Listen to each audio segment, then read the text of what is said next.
Namaste. Thanks for visiting my YouTube channel Skill Ayurveda.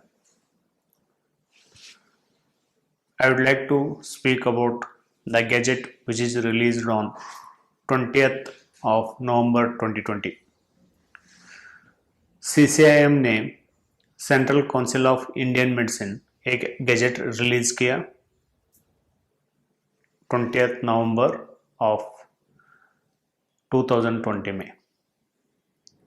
उस gadget के उस राज्यपत्र के बारे में मीडिया में बहुत सारे डिस्कशन भी हुए, उसका अपोजिशन हुआ और उसका समर्थन भी हुआ। मैं आज निष्पक्षपात से कितना हो सकते उतना निष्पक्षपात से उसके बारे में बात करना चाहता हूं। ये राज्यपत्र पहली बार आयुर्वेदिक सर्जन्स को परमिशन नहीं दिया है। मतलब ये ऐसा नहीं है कि ये पहली बार आयुर्वेदिक सर्जन्स को सर्जरी करने के लिए अलाउ किया गया है। एक गैजेट आया था 2012 में, मार्च 12 ऑफ 2012 में आया था। उसमें उन्होंने साफ साफ बोला था, student shall have to undergo training of investigative procedures, techniques and surgical performance of the procedure. I repeat, surgical performance of the procedure and management in their respective specialty. उस गैजेट में उन्होंने क्लियरली बोला था कि students जो आप train up करते हैं पोस्ट ग्रेजुएशन में, तो वो surgical performance of the procedure के लिए कैपेबल होना चाहिए। तो उस वक्त इसका ज्यादा खंडन या समर्थन नहीं हुआ।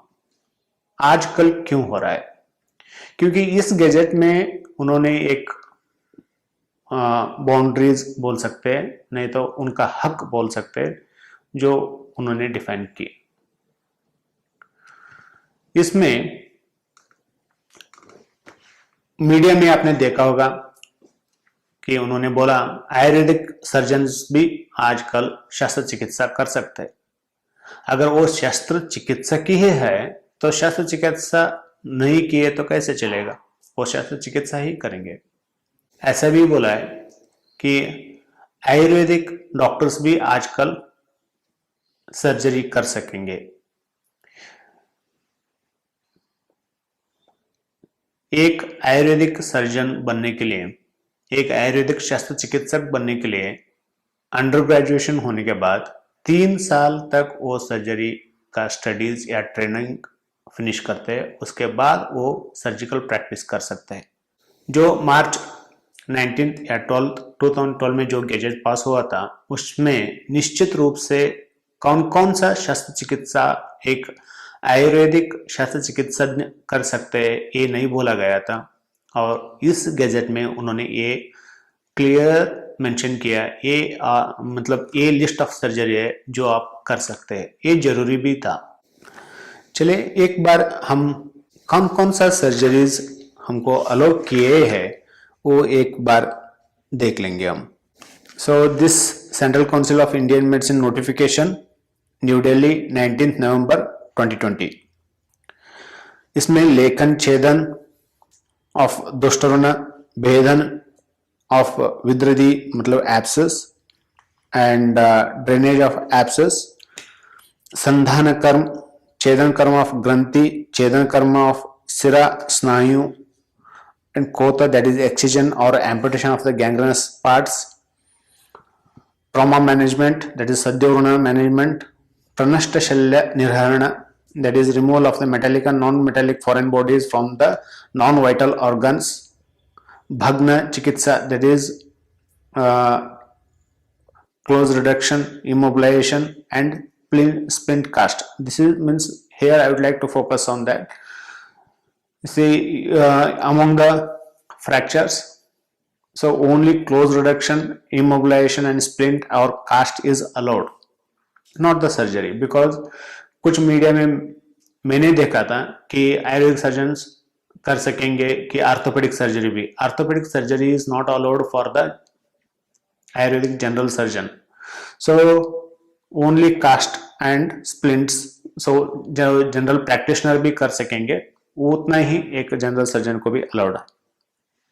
संधि मोक्षण, reduction and dislocation of the subluxation, dislocation and subluxation, and laparotomy or paracentesis, treatment of arsha, that is hemorrhoids, perikartika, that is perikartika and saniruddha guda, that is fissure in ano and anal dilatation, sphincterotomy, anoplasty, Bhakandar chikitsa, there is fistula in ano, nadurana chikitsa, that is like pilonidal sinus or any other sinuses or any other fistulas. Gudabhramsha, that is rectal prolapse, Ashmari, cystolithotomy. See, Ashmari Nirharana, the general surgeon, Ayurvedic general surgeon, he can't go for the operation like urethroscopy and all, or basketing or lithotripsy, something like that. The only suprapubic cystostomy and cystolithostomy is allowed. And Mutragata, Mutrakrutcha, like urethral dilatation, myotomy, Niruddha Prakarsha, phimosis, Ruddhi Roga Chikitsa, Mutra Ruddhi. So these are intercostal drainage. Say, wherever the classical references are available, the nearby terminology, means Western terminologies are used here. So where we won't get the classical references like intercostal drainage and all, the direct nomenclature is used, like intercostal drainage, sigmoidoscopic biopsy, polypectomies, and orchidopexy and orchidectomy, something like that.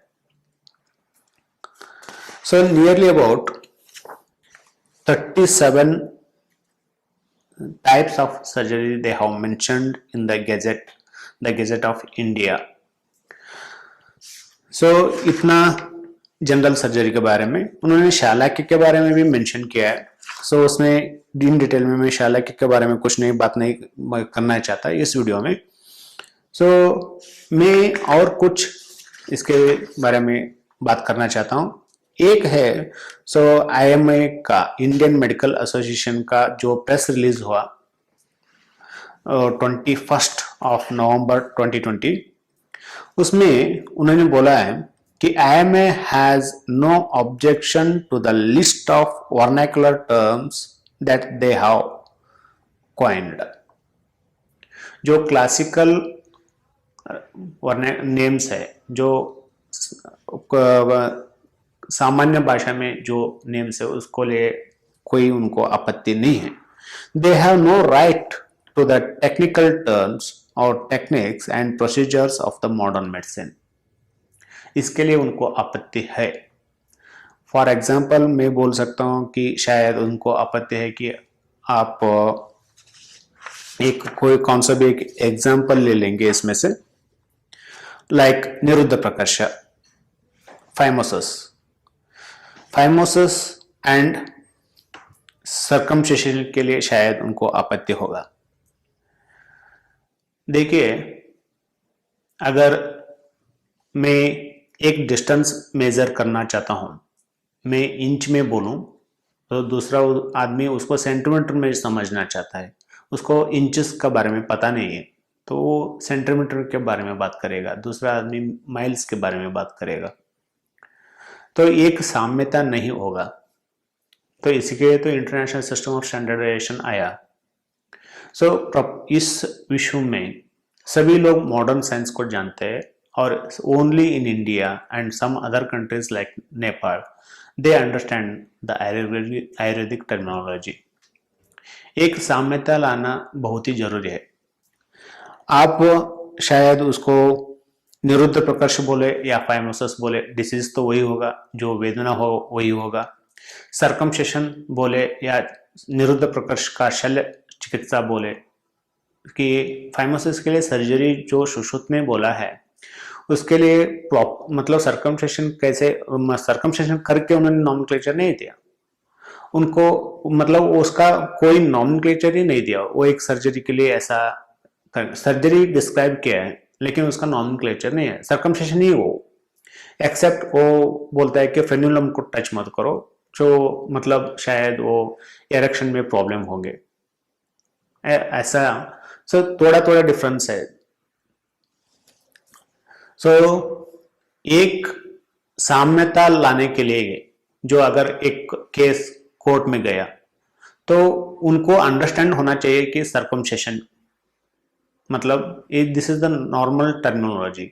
एक standardisation होना चाहिए, एक normal language होना चाहिए दोनों के बीच में, दोनों साइंस के बीच में। शायद इसी के लिए उन्होंने ये मतलब आपका टर्म जो आप बोल रहे हैं कि आपको कोई आपत्ति नहीं है कि निरुद्ध प्रकर्ष यूज करने के लिए, शायद आपको आपत्ति है कि उन्होंने अगर फाइमोसिस या सर्कमसेशन बोल दिया तो आपको आपत्ति है। शायद मेरा अंडरस्टैंडिंग ऐसा ही है कि IMA has no objection to the list of the vernacular terms that they have coined. They have no rights to the technical terms, techniques and procedures of the modern medicine. So I think this is what they have objection. शायद इसी के लिए एक normal common understanding होना चाहिए दोनों के बीच में करके उन्होंने, या मतलब ये अगर आप एक साइंस को इंटरनेशनल लेवल पर लेके जाना चाहते हैं या मतलब यूनिवर्सल लेवल पर लेके जाना चाहते हैं, एक कॉमन लैंग्वेज होना आवश्यक है, एक मीडिया होना आवश्यक है। अगर मैं वो बोलूं किसी को निरुद्ध प्रकाश, शायद कोई MBBS या MBBS MS डॉक्टर को भी ये समझ में नहीं आएगा कि मैं क्या बोल रहा हूँ, लेकिन एक BMS और MS डॉक्टर शायद समझ सकता है कि what is circumcision, because it's there in their syllabus. So next point बोले कि IMA draw a Lakshman rekha that they can cross at their peril. The council has a dubious reputation of prescribing the modern medicine textbooks to its the students. IMA exhorts the council to develop their own surgical disciplines from their own ancient text and not claim the surgical disciplines of the modern medicine as its own. So they are not claiming, I think so. So they never said it's our own. They never said. So they have just put the and nearby words which is there in the modern science and surgical discipline अपने बल पर आप खड़े करो। तो ऐसा बोले तो देखिए इसमें बहुत सारे ये क्यों ऐसा बोल रहे मेरे को समझ में नहीं आ रहा कि उनको लगता है कि मॉडर्न वेस्टर्न मेडिसिन जो है, जो मतलब इन्होंने बिल्डअप किया किसी के सहयोग के बिना। ऐसा कैसे? मैं एग्जांपल ले लूं कि एक USG उन्होंने यूज करते हैं, अल्ट्रासाउंड यूज करते हैं। क्या ये अल्ट्रासाउंड मेडिसिन का देन है? नहीं, ये तो फिजिक्स का देन है। ECG मशीन जो बिल्डअप करते हैं वो फिजिक्स के प्रिंसिपल्स के ऊपर बिल्डअप होता है या तैयार होता है, वो उसको ये यूज करते हैं। तो अगर वो फिजिक्स वाले बोलेंगे आप मेडिसिन वाले फिजिक्स का क्यों ये कर रहे हो, अपना अपना काम मतलब अपने बल पर खड़े करो। मेडिसिन का बुक्स में जो भी दिया है उसके हिसाब से आप सीखो, आप पल्स ही पढ़ो और सिर्फ हार्ट साउंड आप सुन के ही हार्ट का डिसीज के बारे में पता करो, हमारा प्रिंसिपल्स आप मत यूज करो। ऐसा कैसे? ऐसा नहीं होता। सो ऐसा सहयोग के साथ साथ ही हम इस मनुकुल को कुछ अच्छा कर पाएंगे, नहीं तो क्या ये सिर्फ स्वार्थ हो जाएगा, इसमें एक सोसाइटी का हितासक्त नहीं रहेगा। तो इसके लिए आपका अगर आपका कोई प्रोसीजर अगर हम बोलेंगे कि मतलब आयुर्वेदिक डॉक्टर बोलेंगे ये मेरा इन्वेंशन है, तो फिर ये गलत होगा। वो ऐसा नहीं बोल रहे। So there are some procedure which is not told in the Ayurvedic context, so which are just a newer advances, as physics में advances आया आप यूज कर रहे हैं, वैसे ही ये newer advances आपके साइंस में आया, वो लाइफ सेविंग है जो इसमें नहीं है। सो इंटरकॉस्टल ट्यूब डाल रहे हैं, सो इंटरकॉस्टल ट्यूब डालना आपने मतलब मेडिसिन वालों ने इन्वेंट किया, तो आयुर्वेद में पहले नहीं था, तो उसको अडॉप्ट करने में क्या प्रॉब्लम है? Intercostal drainage is a skill. अगर वो समझ सकता है कि उसको मतलब उस पैथोलॉजी को समझ पाएगा तो फिर और प्रोसीजर को वो सीख सकता है, तो फिर उसमें क्यों आपको आपत्ति है? सो अगर आपका कहना है कि 5000 साल पहले जो जितना आयुर्वेदिक का इन्वेंशन हुआ था सिर्फ उतना ही प्रोसीजर करना, कुछ भी एक्स्ट्रा अडॉप्ट नहीं करना, तो ये जस्टिफाइबल नहीं है। अगर कोई केस कोर्ट में गया तो आप अगर 5000 ईयर्स के पहले जो उन्होंने बोला अगर वही प्रोसीजर यूज करते हैं, फॉर एग्जांपल आप कैटरेक्ट का सर्जरी करें, सो 5000 ईयर्स बैक तो सुश्रुतना ने भी कैटरेक्ट का सर्जरी किया था, लेकिन वो सिर्फ वो कोचिंग मेथड यूज कर रहे थे। आजकल स्मॉल इंसिजन कैटरेक्ट सर्जरी आया, उसके बाद में फैको आया, अभी न्यूअर टेक्निक्स आ रहे हैं, तो ये क्वेश्चनेबल नॉन आंसरेबल हो जाएगा कि आप 5000 ईयर्स के बारे पहले जो हो रहा था आप अभी भी वही मतलब फॉलो अप करते हैं, तो फिर ये मतलब जस्टिफाइबल नहीं है सोसाइटी के लिए। अगर आप पहले रिजिड एंडोस्कोप करते थे तो उन्होंने बोला, फिजिक्स वालों ने बोला कि आप स्टॉप कर दो, मैं हमारा प्रिंसिपल मत यूज, फाइबर ऑप्टिक मत यूज करो, तो फिर फाइबर ऑप्टिक और रिजिड एंडोस्कोपी में बहुत अंतर है, कन्वीनियंट होता है, तो इसी के लिए तो आप न्यूअर एडवांसेस यूज करते हैं। तो वैसे ही ये भी आपका न्यूअर एडवांसेस यूज करते हैं। और रही बात इंडियन सर्जन्स की, हिस्ट्री ऑफ द सर्जरी आप खोल के देखे तो कहीं भी कुछ मिलता है तो सिर्फ सुश्रुत का नाम मिलता है हिस्ट्री ऑफ द सर्जरी में। इंडियन सर्जन्स का कंट्रीब्यूशन बहुत नेग्लिजिबल है टू द सर्जिकल फील्ड। तो शायद मैं इसका आंसर दे चुका हूँ। Surgical discipline modern medicine as its own, such a divine practice is unbecoming of the statutory body. Okay, so उनका नेक्स्ट ये आता है कि आप ऐसा पैरेलल वे आप निकाले तो नीट का क्या जरूरत है? नीट का क्या जरूरत है कि नीट मतलब हायर रैंकिंग वाले एमबीबीएस चलेगा, कम रैंकिंग वाले बीएमएस आएंगे, तो आप दोनों भी सर्जरी कर पाएंगे, तो फिर नीट का क्या जरूरत है? नीट का उस यूनिक का ये एडवांटेज है कि आप